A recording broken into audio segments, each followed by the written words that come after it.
is Andrea Kane, and I'm here with you for HIT 452, Statistics and Data Analysis. We are now on week 8, finishing up actually, because we are on chapters 10 and 11, and this is the lecture video for chapter 11, and it is on presentation of data.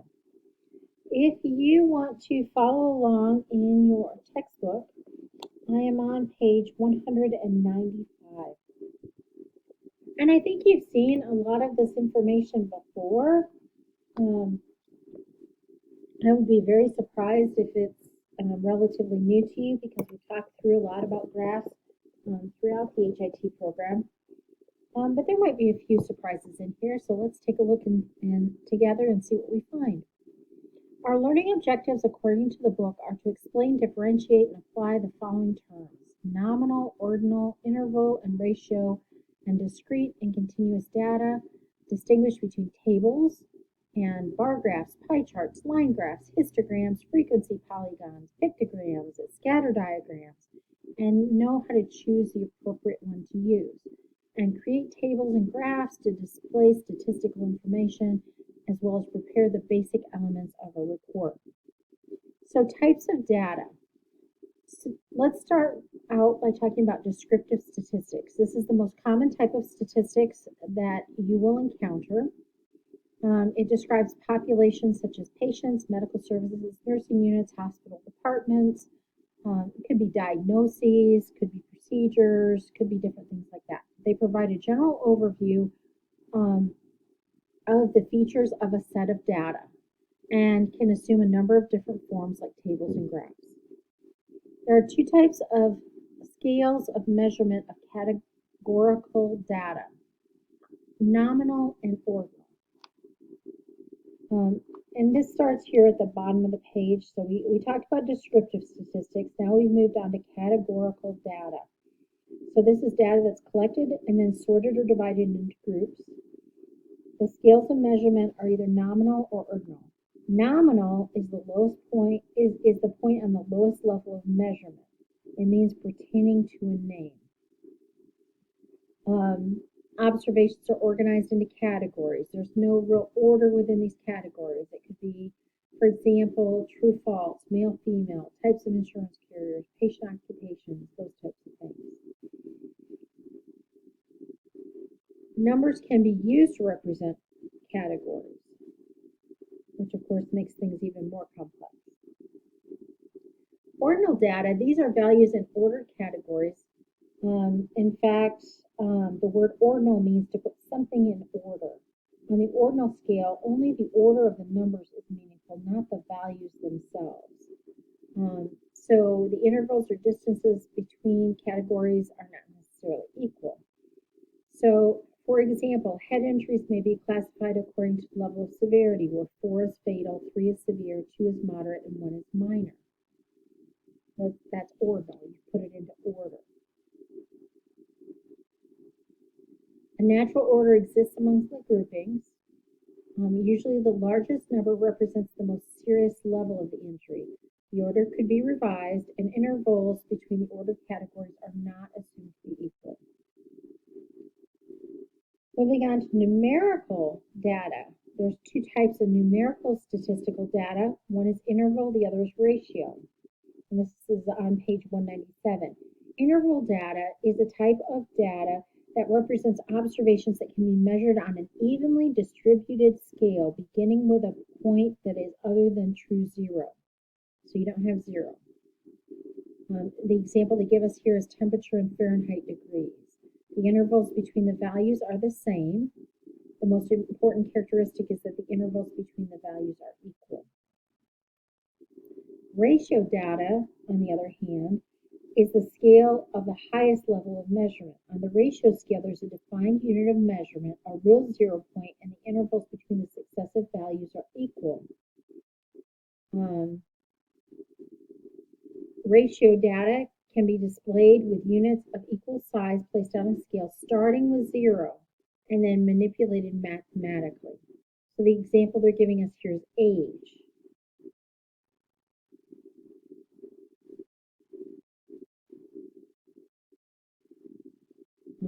Numerical data Also includes discrete data. Discrete data are finite numbers. They can only have specified values.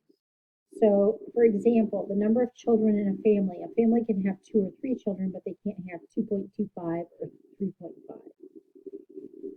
That would be an example of discrete data. The numbers represent actual measurable quantities rather than labels. So other examples, the number of MVAs in a particular community, number of times a woman has given birth, number of new cases of cancer cases in the state of Iowa within the past 5 years, or the number of hospital beds available. A natural order exists among the possible data values. So meaningful, they give us the example here, the number of times a woman has given birth. A larger number indicates she's had more births, she's had more children.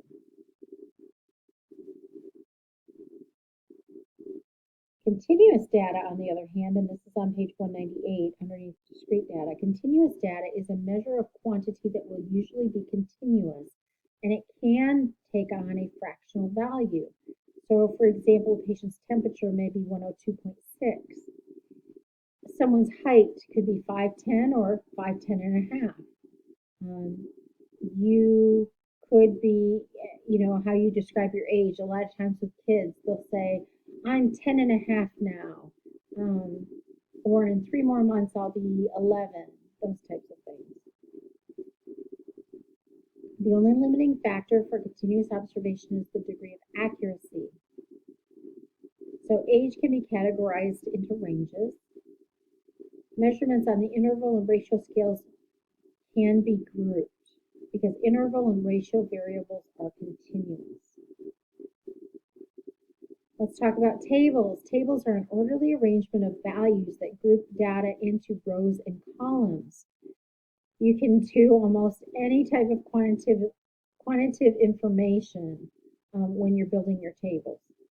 The columns allow you to read the data up and down, while rows allow you to read the data across.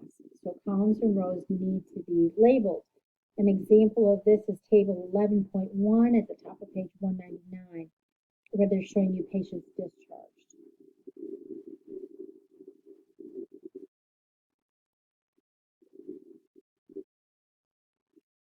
More in terms of data display, we're talking about tables now, and it tells you that there are a lot of advantages to using tables. They're listed here. Page 199 does a really good job about going through and talking about advantages and essential components. So I'm going to put you back to your book for that. And I'm going to skim through here on these slides because, again, your book does a really good job of explaining it.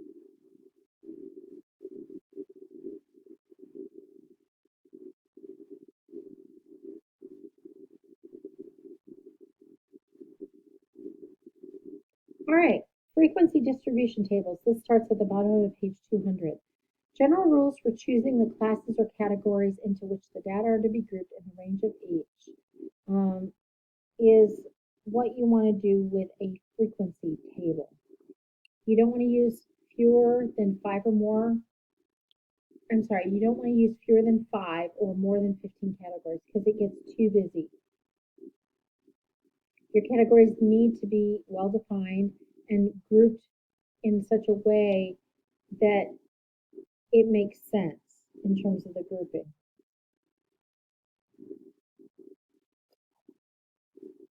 And there's some really good examples in your book.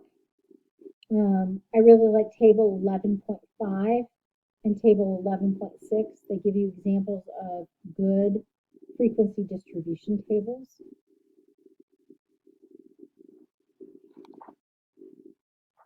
Looks like 11.6 is another one.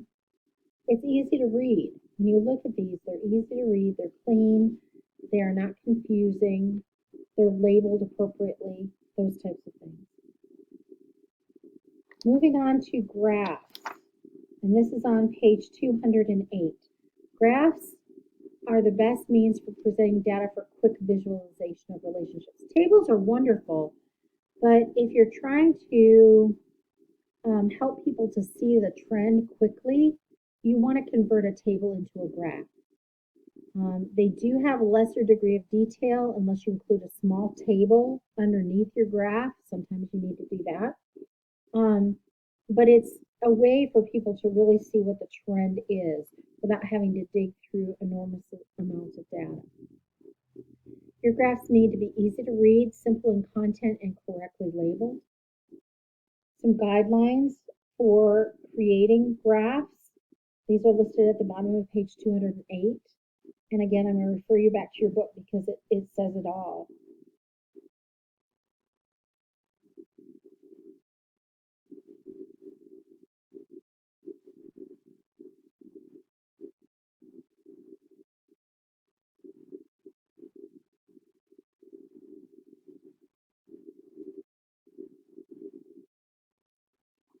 All right, so let's talk about bar graphs.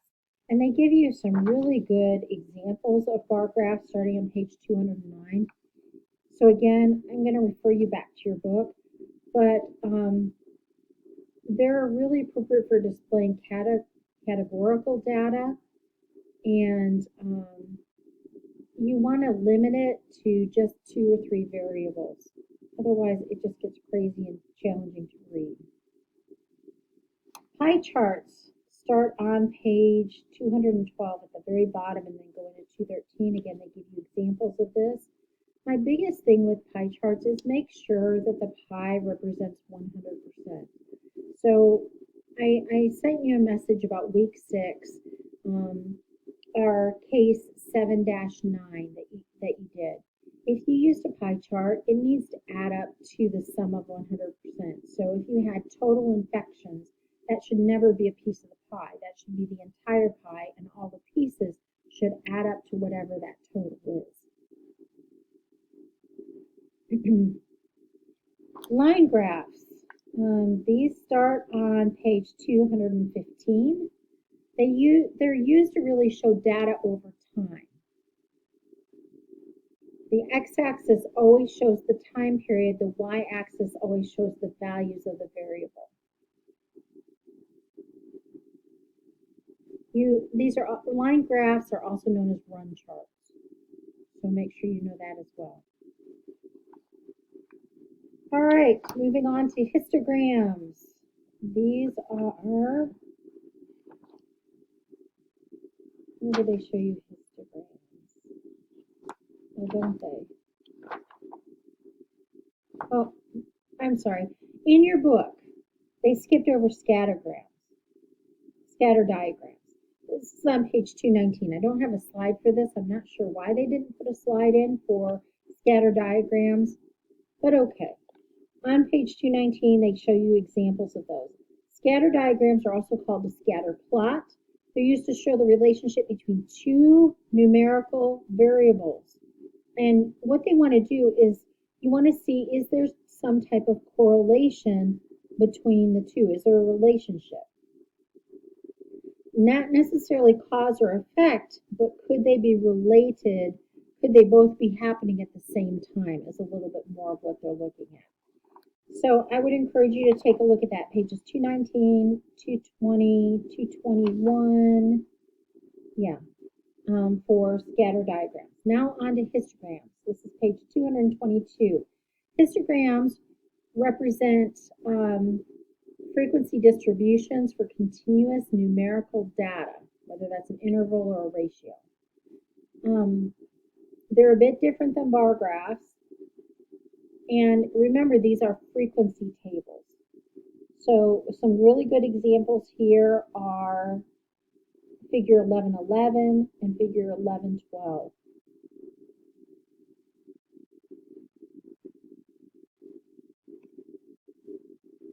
And you're really starting to break the data down to see if there is a difference in the category. Again, it emphasizes how with a histogram, your bars need to be of equal width, and you don't want more than 12 bars or classes, and you can't have any overlapping. All right, frequency polygons. This is on page 223. You can use this instead of a histogram. It's very similar, but it's in line form instead of bar form. And they give you some really great examples of this in figure 11.13 and 11.14.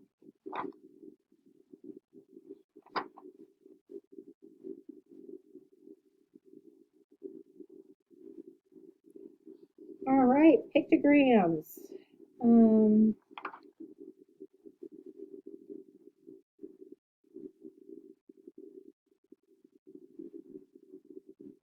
Pictograms are a little bit different than polygons. Polygons, again, are that line. And pictograms are lines as well, but they actually use little figures. So that's the biggest difference. And they, again, show distribution. And here's the information about a scatter diagram. I guess they got it out of order in the slide deck for us.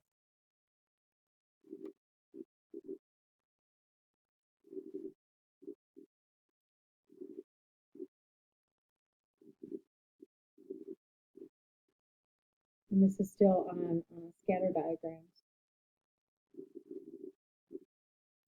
And it's just a reminder, the slope of the line can be positive or negative. All right, on to preparing reports. This is page 225. Obviously, when you prepare for a report, you want to have good, clear communication.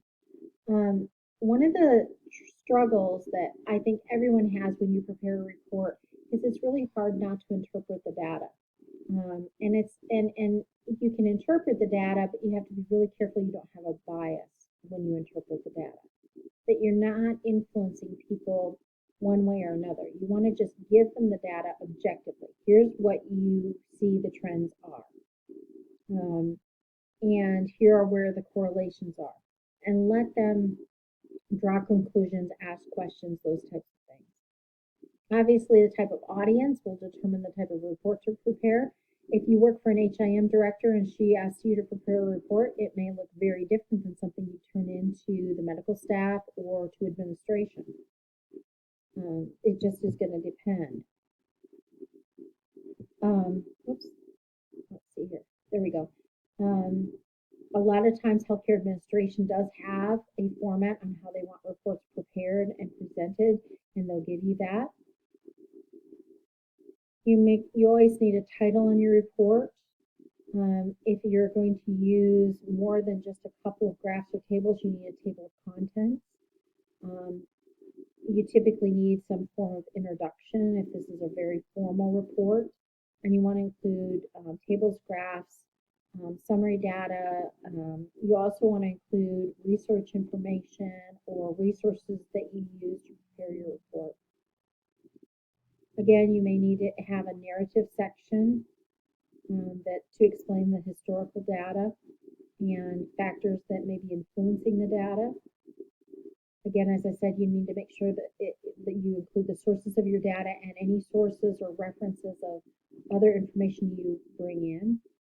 You want to make sure your data is correct, so double check it multiple times and proofread the report for accuracy. Use spell check, use grammar check, all those types of things. Have someone else read it and review it, and even yourself try and read the narrative sections aloud to make sure that you haven't missed anything. All right, that is it for chapter 11. So I will be back next when it's week 10 to talk to you about chapters 9 and 12, and then we will be finished. So we are on the home stretch. Have a fabulous week.